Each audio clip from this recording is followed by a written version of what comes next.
Армысың ағайын. Бүгінгі сенбілерін сәтті өтсін.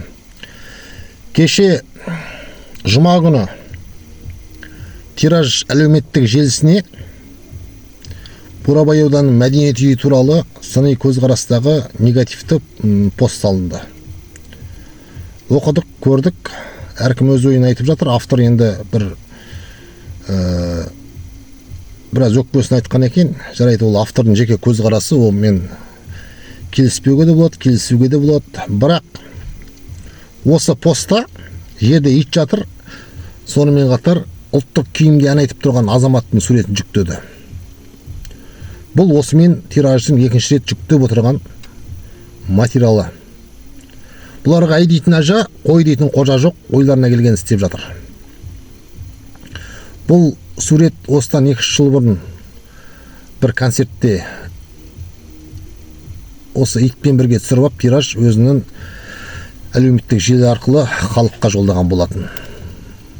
Осы жолғысы енді тым шектен шыққандық, басынғандық, бассыздық деп оқығанымыз дұрыс шығар. Бұл Тираждың бұрынғы меншік иесі қазір кім екенін білмейміз. Қазақтың ұлттық танымына, ұлттық тарихына, тарихи тұлғаларына, әдебиет пен мәдениетіне барлығына қарсы шығып жүрген адамдар. Кезінде осы Шүйінск қаласының атауын Абылайхан қыламыз деп өзгертеміз деген кезде бірден қолдарына қаламдарын алып, осы Тираж арқылы елді дүрліктіріп, ұлт пен ұлысты қос тарапқа бөліп қойды. Аға буындар қазақтың жергілікті азаматтарына қарсы пікірлер айтылып, бұл қаланы, Шүйінскіні біздің аталарымыз салған, Абылайханның о кезде ондай құдіреті болмаған, Абылайхан неге қала салмаған деген сияқты кереғар пікірлер айтылды. Біз жеке мемлекетпіз, тәуелсіз елміз. Бұл Шүйінск қаласын Абылайхан қыламыз ба, Кенесары қыламыз ба, енді ол уақыттың еншісінде, бүгін ертең болатын дүние емес. Бірақ неге осындай болмашы дүниелерді салып қазақты келемеждей береді?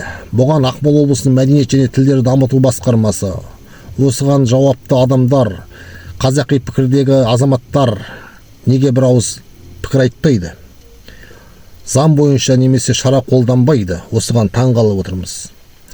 Тираж ылғи жазатындар негатив, жамандау, мазақтау, қазақтың ат үстінде жүрген, ел басқарып жүрген азаматтардың суреттерін сүмірейтіп қойып, оны келемеждеу. Қысқасы, ойларына келген істеп жатыр. Ардақты ағайындар, құрметті Ақмола облысының азаматтары, бүйте берсе, бұлар ес сүйді, иті білейді деген пікірмен басына беретін ойлары бар. Сондықтан да бұл Тиражға бір шектеу қою керек. Менің намысыма келіп отырғаны, ұлттық киіммен ән айтып тұрған азаматтың қасында ит жатыр. Сонда бұл не?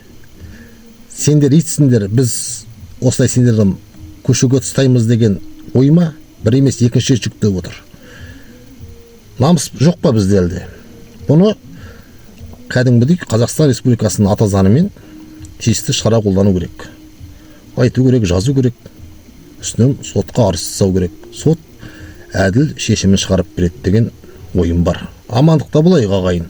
Намысымыз жерге таптатпайық.